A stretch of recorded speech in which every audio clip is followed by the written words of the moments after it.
بسم اللہ الرحمن الرحیم۔ دوستو، اب یہاں یہ سوال پیدا ہوتا ہے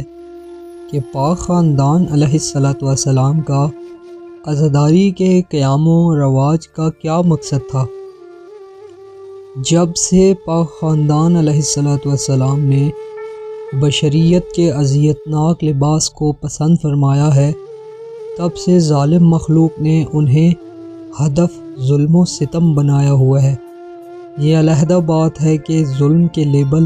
بدلتے رہے ہیں۔ ظالم کبھی کافر کے لیبل میں سامنے آیا ہے، کبھی امت کے لیبل میں، اور کبھی شیعہ کے لیبل میں سامنے آیا ہے۔ دشمنی بڑھتی گئی، ظلم سے ظلم بڑھتا گیا۔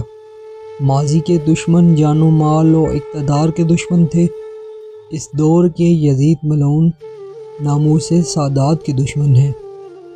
محمد و آل محمد علیہ الصلاۃ والسلام کے سامنے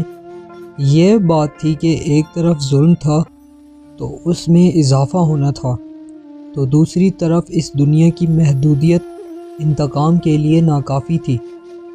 تو ان دو حالتوں کے سامنے صرف ایک ہی راستہ تھا کہ کوئی ایسی تحریک چلائی جائے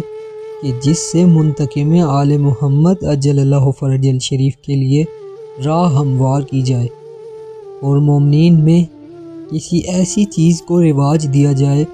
کہ جس سے ان میں جذبہ انتقام بیدار بھی ہو، اور صدیاں گزرنے کے باوجود وہ انتقام کا جذبہ فنا بھی نہ ہو، تاکہ جب منتقم آل محمد عجل اللہ فرج الشریف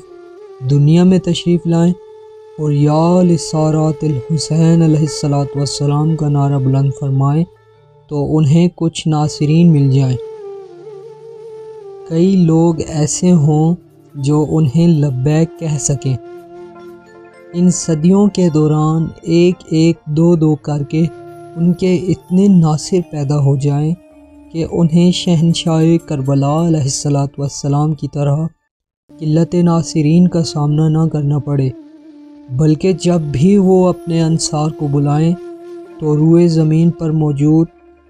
انصار آن واحد میں ان کے گرد ایسے جمع ہو جائیں جیسے ساون کے بادل ایک لمحے میں جمع ہو جاتے ہیں، اور جو عالم برزخ میں مصروف انتظار ہوں ان کے لیے منتقم آل محمد عجل اللہ فرج الشریف کی ایک ندا کن فیکون کی طرح ہو، اور وہ اللہم اخرجنی من قبری ومعتذرا کفنی شاعرا سیفی مجردا کناتی ملبیا دعوت الداعی کا مظاہرہ کرتے ہوئے قبروں سے نکلیں، کفن جھاڑتے ہوئے، تلواریں بلند کرتے ہوئے، نیزوں کو لہراتے ہوئے، اور اپنے آقا و مولا کو لبیک کہتے ہوئے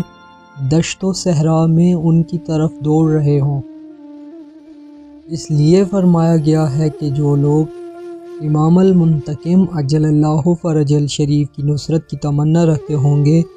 ان کے لیے کوئی فرق نہیں ہے کہ خروج ان کی زندگی میں ہو یا ان کی وفات کے بعد ہو، کیونکہ انہیں بلا لیا جائے گا، اور ہر اس شخص کو دعوت دی جائے گی جو نصرت کی تمنا رکھتا ہوگا،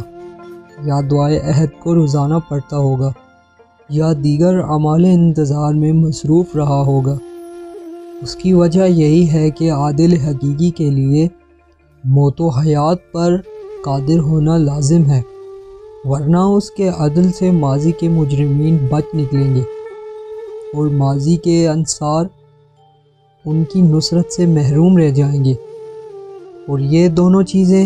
حقیقی عدل کے قیام کے منافی ہیں۔